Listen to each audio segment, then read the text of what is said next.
আপনারা শুনছেন quarantine readings. Quarantine রিডিংসের চতুর্থ পর্যায়ে আজ থেকে শুরু হচ্ছে হাসান আজিজুল হকের উপন্যাস আগুন পাখি।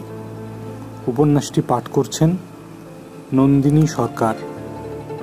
শুরু হচ্ছে আগুন পাখি, আজ প্রথম পর্ব।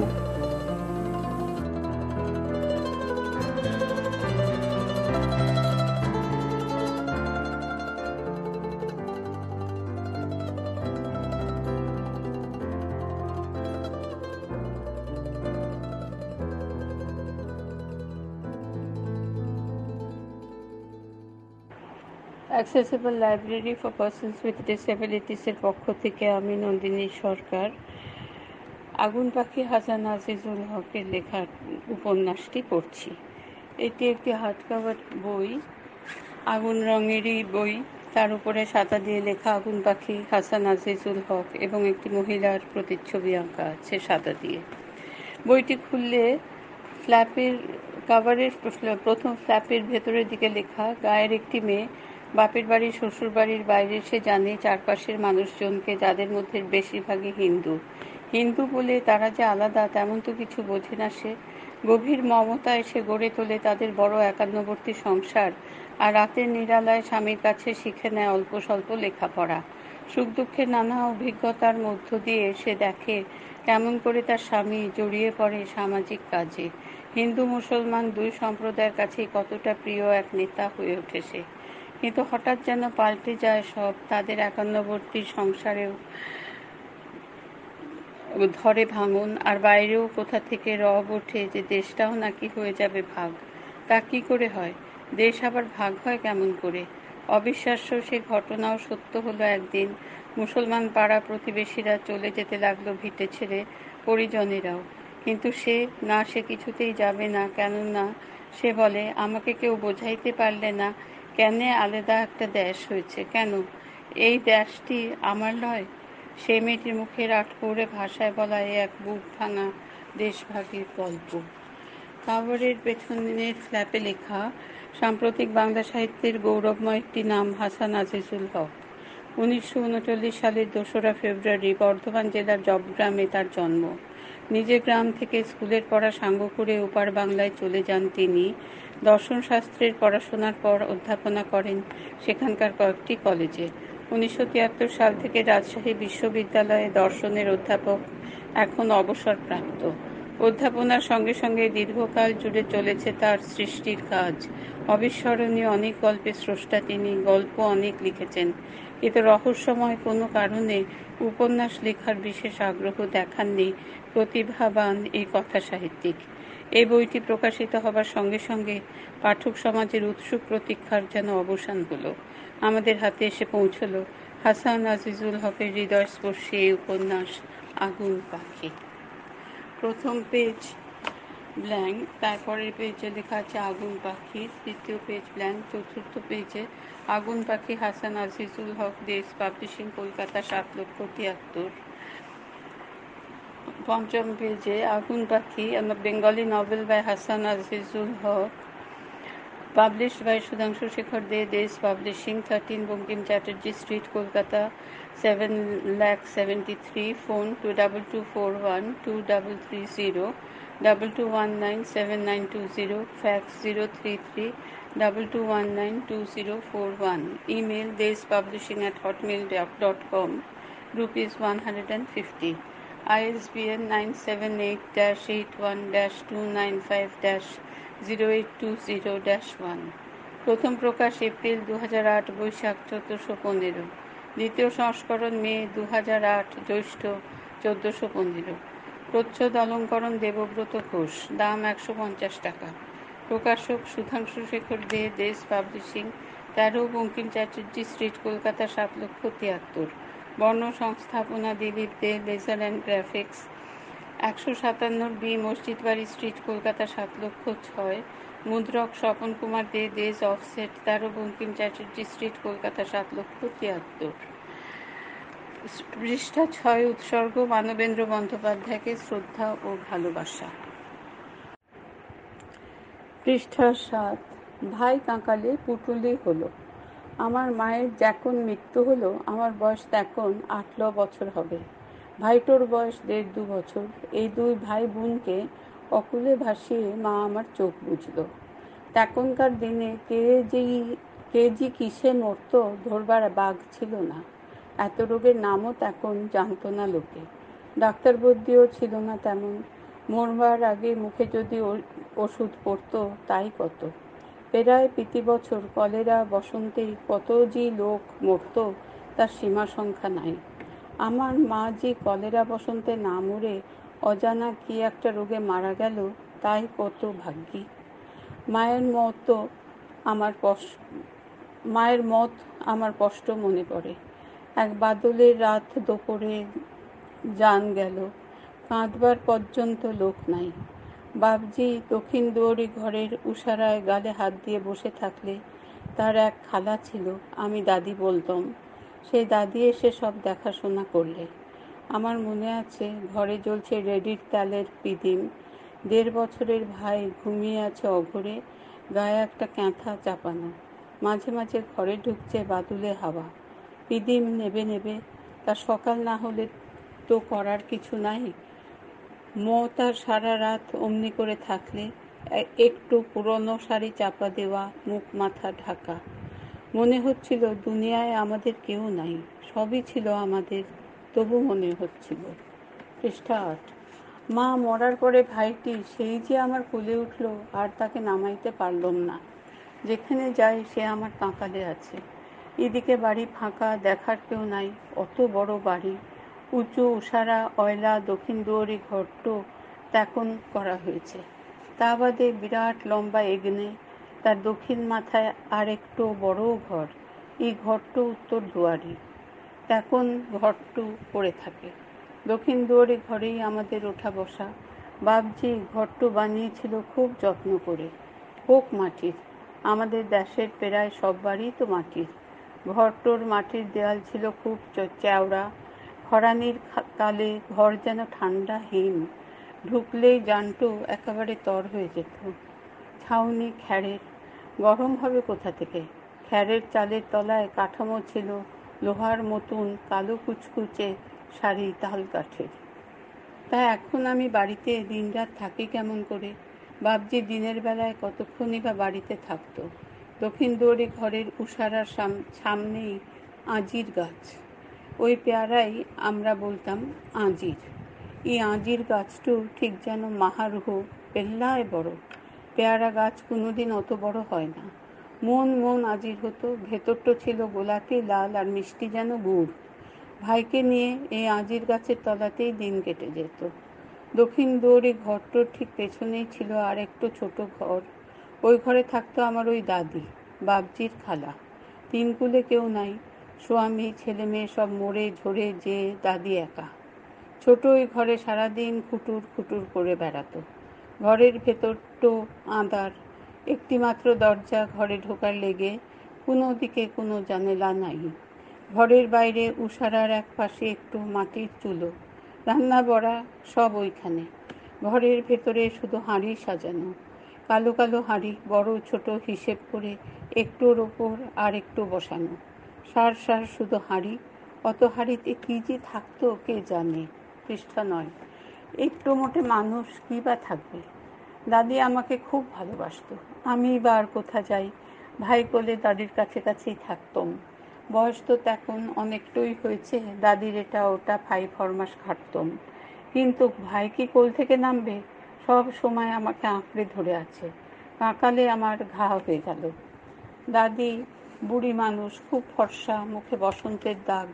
অমন মানুষ হয় না। ফল পাকুড় যা পেত আমার হাতে তুলে দিত। প্রায়ই আমাকে বলতো আমার যা আছে সব তোকে দিয়ে যাব। কী বা এমন ছিল তার? সেই দাদির দেওয়া বড় একটু কাঁসার জামবাটি এখনো আছে আমার কাছে। দাদির ওই একমাত্র জিনিস আজও টিকে আছে। আমার বাপদাদির এইসব দেওয়া থেওয়া তেমন পছন্দ করতো না। খুব রাশভারী মানুষ ছিল, কাউকে তেমন গেরাজ্জি করতো না। মাহা বিপদ হলেও কাউরি কাছে যে কিছুতেই কোনো ব্যগতা করতো না। তাই বলে বাপজির কিন্তু মেজাজ গরম ছিল না, বরং উল্টো, খুব আস্তে আস্তে তার কথা। হড়বড় করে কিছু বলতো না কোনো দিন, তেমন একটু হাসতো না, তবে ভেতরে ভেতরে মজা ছিল খুব কথায়। তাকসি যাই হোক, কে এসে কি হাতে দেবে ছেলে মেয়ের, বাবজি তা তেমন ভালোবাসত না। তা বলে কি আপন খালার উপর রাগ করবে? তা লয়। দাদি পড়ে থাকতো এক কোণে, এই গতর মিশি মাখা দাঁত, দাঁতে তুঁত দিত জি। কোনো পাউডার তখন ছিল না, গায়ে মাখা সাবান তাও তখন পাওয়া যেত না। দাদি কোনো গন্ধ কি কোনো বাস একটুও সইতে পারত না। বোধহয় ফুলের গন্ধ নাকে গেলে থুথু করে থুথু ফেলত। কোনো ভালো গন্ধ কি কোনো বাস যেদিন দাদির নাকের সামনে ধরেছি মজা দেখার লেগে, দাদি অমনি কাপড় দিয়ে নাক চেপে ছুটে যেয়ে ঘরে ঢুকত। তা বাদে শুকুয়ের হাঁড়ি শুকে তবে তার ধরে জান আসত। পৃষ্ঠা 10। এমন মানুষের ওপর কেউ কোনো দিন রাগ করতে পারে? আমরা দুই ভাই বোন ছিলাম তার জানের জান। বাবজি তাইলে তার খালাকে আর কি বলবে? সে তো নিজেই বুঝতে পারছে যে সংসার অচল হয়ে গিয়েছে। কে রাঁধে, কে খেতে দেয়, কে ঘর ঝাঁট দেয়, সব যে আঁদার। আমি নাইলে একটু বড় হয়েছি, কিন্তু ওইটুকু ভাইটিকে কে দেখে, কে লাওয়ায় খাওয়ায়? শেষতক বাবজিকে আবার বিয়ে করতে হলো। নতুন মা এলো ঘরে, পাতলা কালো মেয়ে, আমার চেয়ে 6-7 বছর বড় হবে। মাথায় লম্বা কালো চুল হেঁটোর নিচে পড়ছে, বড় বড় চোখ দুটিতে ভারী মায়া। নিজের মা গেলে কি আর মা পাওয়া যায়? সে কথা সত্যি বটে। মা ফিরে পেলাম না ঠিকই, তবে মায়েরই মতন আর সেই সাথে সখীর মতন একজনাকে পেলাম। সংসারে আবার ছিঁড়ি ফিরল। কিন্তু ভাইটি আমাকে ছাড়লে না, আঁকড়ে ধরে থাকলে। কোল থেকে তাকে আর নামাইতে পারি না। নতুন মা অনেক চেষ্টা করলে ওকে কাছে টানতে, সে কিন্তু হরগেজ আমাকে ছাড়বে না। খাবে আমার কাছে, শোবে আমার কাছে, আমার কাঁকালে সে যেন সব সময় একটু পুঁটুলি। পৃষ্ঠা 11। বিছানা ছেড়ে একদিন আর উঠলে না। দাদি আমার বাবজিকে একটুখানি ভয় করতো, যদি কিছু খেতে দেবে একটু লাড়ু, বাতাসা কি পাটালি কিংবা চিনির কদমা আড়ালে ডেকে নিয়ে যেয়ে লুকিয়ে দিত। নতুন মা যতদিন ছিল বাবজি ততটা খেয়াল করতো না। সারাদিন বাড়িতেই থাকতো না, তা খেয়াল করবে কি? নতুন মা এলে বাড়ি আবার ঠিকঠাক হলো, ঘর দুয়ারে ঝাঁট পড়তে লাগলো, ঘরের মেঝে দেয়ালে আবার লাতা দেয়া হতে লাগলো, নিয়ম ধরে রাঁধা বাড়া চললো। সংসার আবার ঠিক হলে আমাদের হাতে দাদির দেওয়া খাবার দাবার দেখলে বাবজি যেন অখুশি হতো। তবে ঠান্ডা মানুষ তো, যতই রাশবাড়ি হোক চেঁচামেচি কোনো দিন করতো না। কিন্তু তার অখুশির কথা বুক যেন ছ্যাঁতো করে দিত, তা সহ্য করা খুব কঠিন।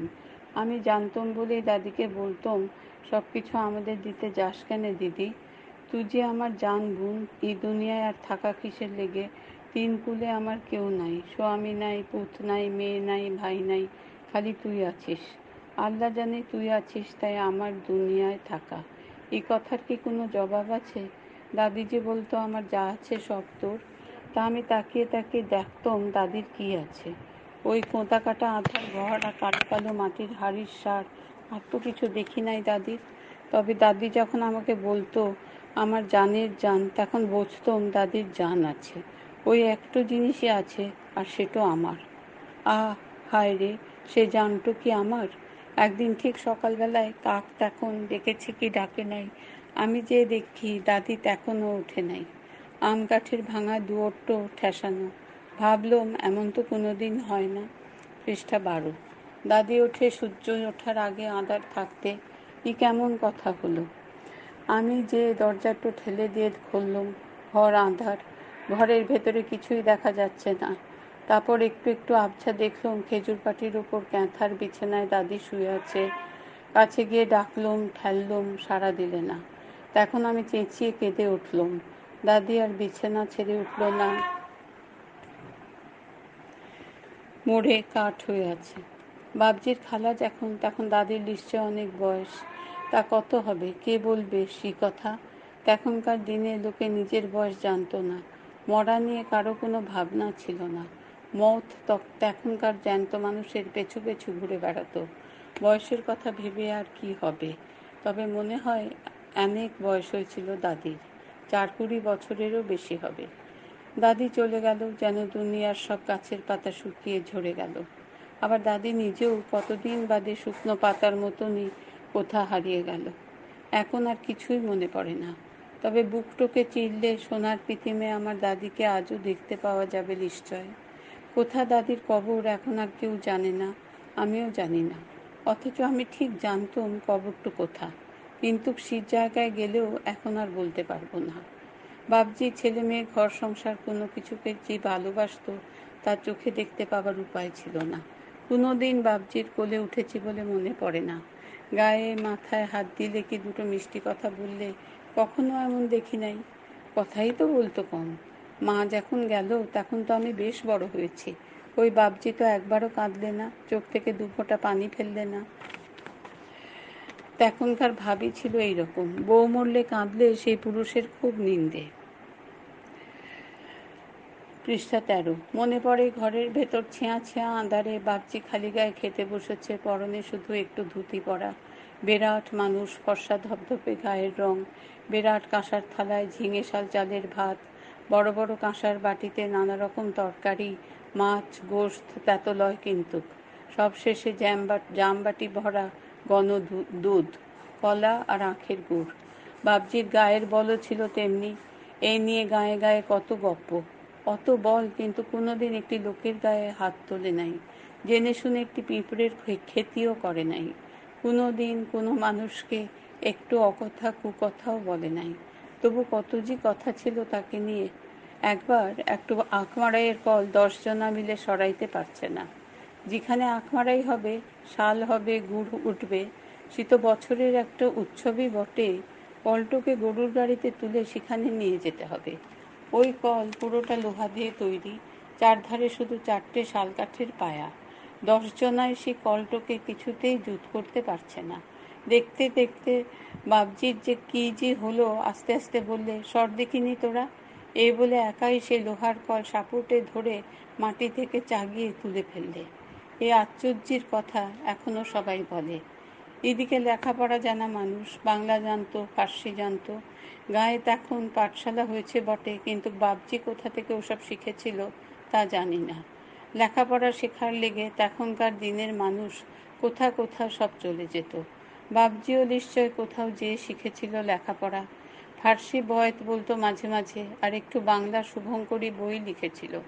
এসব অনেক দিন দক্ষিণ দুয়ারি ঘরের চ্যাঙাড়িতে টাঙানো ছিল, পরে আর দেখি নাই। জমি জমা আমাদের বেশ ছিল, খাওয়া পড়ার অভাব হতো না, কিন্তু ওই জমিই সব, আর কিছু নাই। কঠিন শ্রম না করলে কিছুই পাবার উপায় তখন ছিল না। পৃষ্ঠা 14। জান পরাণ দিয়ে খাটলে ভাতের অভাব নাই, নিজে খাও, গরিব দুঃখীকে দাও। নুন আর মশলাপাতি ছাড়া কিছুই তো কিনতে হতো না। পরের কালে দেখলাম কেরোসিন, কয়লা আর মিলের শাড়িও কিনতে হতো। আমাদের ছেলেবেলায় ধুতি আর শাড়িও কিন্তু তাঁতি বাড়িতে কিনতে পাওয়া যেত। এই কথার মানে হচ্ছে কম বেশি জমি যার আছে তার সব আছে, তার আর কোনো ভাবনা নাই। সব রকম আনাজপাতি, চাল, গম, আটা, তেল, ডাল, গুড়, মিষ্টি, দুধ, দই, ছানা, কিছুর অভাব নাই। তবে গরিবের অভাব সবকালে। জমি জিরেত না থাকলে উপোস না করে কি উপায়। তবে একটু কথা, না খাটতে পারলে তোমার শত জমি জমা থেকে কিন্তু কিছু পাবে না। তা তুমি নিজেই খাটো কি মনীষ মাহিন্দার খাটাও। বাবজি সব কাজ জানত, এমন কাজের লোক আমি জীবনে দেখি নাই। এ কি আশ্চর্য, হেন কোনো কাজ নাই যা বাবজি পারত না। চাষবাসের যত কাজ, জমি চষা, রোয়া, নিড়ানো, ধান কাটা, গম কাটা, ঝাড়া, মড়াই তৈরি করা, এসব কাজ তো বটেই। জাল বোনা, মাছ ধরা, বাঁশের কাজ, কাঠের কাজ, বিশ্ব সংসারের সব কাজ তার জানা ছিল। তা বলে সব কাজ কি নিজে করতো তা নয়, বরঞ্চ আয়েসই ছিল খানিকটো। ডালপালায় বড় বংশ, আর্ধেকটো গাঁই আমাদের জ্ঞাতি গোষ্ঠী ভাই ভায়াদের ভরা, আর তেমনি দাপট। জমি সম্পত্তি বিস্তর, বড় বড় পুকুর, দিঘি সব ছিল। সব জমি চাষ হতো না, পড়ে থাকতো। গরু মোষ চড়ার লেগে জমি, ভাগাড়ের লেগে আলাদা জমি সব ছিল। বাবজি ভাইদের সব আলাদা আলাদা সংসার, আলাদা আলাদা বাড়ি, দলিজ খামার সব আলাদা। ইয়াদের মধ্যে বাবজির বড় ভাই আমাদের দেড়েল চাচার কোনো সংসার, ছেলে মেয়ে ছিল না। তার কি নম্বা চওড়া চেহারা, ভয়ে মুখের দিকে চাইতে পারতাম না। মুখ ভর্তি সফেদ পাকা দাড়ি নাভির নিচে এসে পড়তো, আর তেমনি ঘের সেই দাড়ির। পৃষ্ঠা 15। চোখ আর কপাল বাদ দিলে মুখের কোনো জায়গা বাদ ছিল না, আর তেমনি ঘন নম্বা গোঁফ। হাঁ মুখটো দেখতেই পাওয়া যেত না। বাঘের মতন গলার আওয়াজ। আমরা তো দূরের কথা, গায়ের কোনো মানুষ তার ছামুতে দাঁড়াইতে পারত না। তা দেড়েল চাচাও কম কথার মানুষ, চিৎকার চেঁচামেচি কোনোদিন করে নাই। বুজরুগ মানুষ, কত পুঁথিও লিখেছিল। তাকে আমরা দেড়েল চাচা বলতাম কেন? চাচা যখন পেশাব করতে বসতো, দাঁড়িয়ে এসে পড়তো ভুঁয়ে। সেই লেগে দুহাতে দাড়ি গোছ করে ধরে ডান বগলে ভরে তবে পেশাব করতে বসতে পারত। দেড়েল চাচা কোনোদিন বাড়িতে ঢুকত না। বাড়ি থেকে খানিকটা দূরে মসজিদ দিঘির দক্ষিণ পাড়ে আমাদের দলিজ ছিল। সেই দলিজেই থাকতো চাচা। দলিজটু উত্তর দক্ষিণে নম্বা, মাটির দেয়াল আর টিনের চাল, তাতে 3টো ঘর। দক্ষিণ দিকের ঘরটো এমনি পড়ে থাকতো, বাকি ঘরটোয় মেহমান কিংবা বিদেশি কেউ এলে থাকতো। আর উত্তর দিকের ঘরটোয় থাকতো দেড়েল চাচা। একটু তক্ত বসে চাচার বিছানা বালিশ, একপাশে কাঠের চৌপাইয়ের ওপর ফর্সি হুঁকো, ইয়া নম্বা তার নল, ভুরভুরে গন্ধওয়ালা অম্বুরি তামুক দিয়ে কলকে সাজিয়ে আগুন ধরিয়ে সেই ফর্সি দেওয়া হতো দেড়েল চাচার হাতে। দেড়েল চাচা রাত দিন ভুরুক ভুরুক তামুক টানত। মম গন্ধে ভরে যেত খানকা। খানকার বাঁ দিকে বিরাট মসজিদ দিঘি, তার পশ্চিম পারে ভাঙা কিন্তু পাকা মসজিদ। পূব দিকটু একদম খোলা। বাঁ দিকে খানিকটু দূরে খাঁদের খামারের ঘর দুয়ার খানিকটু দেখা যেত। ঘরের ভেতর পূব মুখ বসে দেড়েল চাচা ফর্সিতে তামুক টানছে। দুপুরবেলায় দস্তরখানা কাঁধে ফেলে খাঞ্চা করে ভাত তরকারি নিয়ে যেছে আবজস চাকর। রেতে খাবার নিয়ে যেছে ওই আবজসই। দিনে রেতে আর কোনো লোকই চাচার কাছে ঘেঁষতে সাহস পেত না। পৃষ্ঠা 16। সে একটু কেমন ব্যাপার না? আবার কথা শোনো। রোদে কাকপক্ষী নাই, গরম হাওয়ায় ধুলোয় দম আটকিয়ে যায়। এমন সময় কোন গায়ের কোন বেল্লিক ছাতা মাথায় দিয়ে দলিজের সামনে দিয়ে যেছে। দেড়েল চাচা শুধু হেঁকে উঠলে, কে কে যায়? আবজস, ধরে নিয়ে আয় তো দেখি কোন লায়ক ছাতা মাথায় আমার খানকার সামনে দিয়ে যায়। বেয়াদব। আর বলতে হতো না। ছাতা মাথা গুটিয়ে সেই লোক তো ভয়ে কাঁপতে শুরু করতো। লোকে বলতো আমাদের দেড়েল চাচা কামেল মানুষ ছিল। কেউ বলতো দুটো জিন তার ফরমাস খাটত। আমরা সেসব জানি না, তার সামনে পড়তাম না কিছুতেই। দেড়েল চাচার মত হলে ওই দলিজের উত্তর দিকে পুকুরের পাড়ে তার মাটি হয়েছিল। কেন যে গোরস্থানে হয় নাই তা আমরা কেউ জানি না। যাজ্ঞ ভাই বেরাদরের বিরাট এই বংশ, কাউরির সাহস ছিল না একটু কথা বলে। কিন্তু বাপজি নিজে কাউরির সাথে মাখামাখি পছন্দ করত না, ভাই চাচাতো ভাইদের সাথেও না। মা মরার পরে বিয়ে আবার করলে বটে, তবে ওই একলা স্বভাবটু ঠিকই রইল। বিয়ের কিছুদিন পর নতুন মায়ের পেটে আবার একটু ভাই হলো আমাদের। তারপরেও হয়েছিল আরও 3 বোন।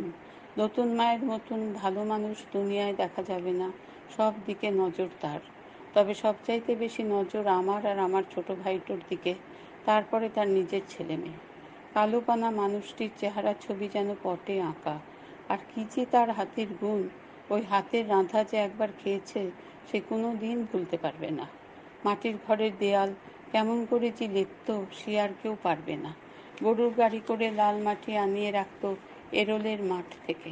সেই মাটি দিয়ে ছোট ছোট মেঘের গায়ে মেঘের মতন দেওয়াল লেপত, ঠিক যেন লাল কোদালে কুড়ুলে মেঘের আসমান। পৃষ্ঠা 17। নতুন মায়ের খোঁকাটি জন্মানোর পরেই 2 কোষ দূরে আমার নানার বাড়ির গাঁ থেকে মামুরা এসে বললে, 1 মেয়ে 1 ছেলে রেখে আমাদের বোন মরতে না মরতে দামাদ ভাই আবার বিয়ে করেছে, সে ভালো কথা। নতুন খোঁকার জন্ম হয়েছে, সেও ভালো কথা।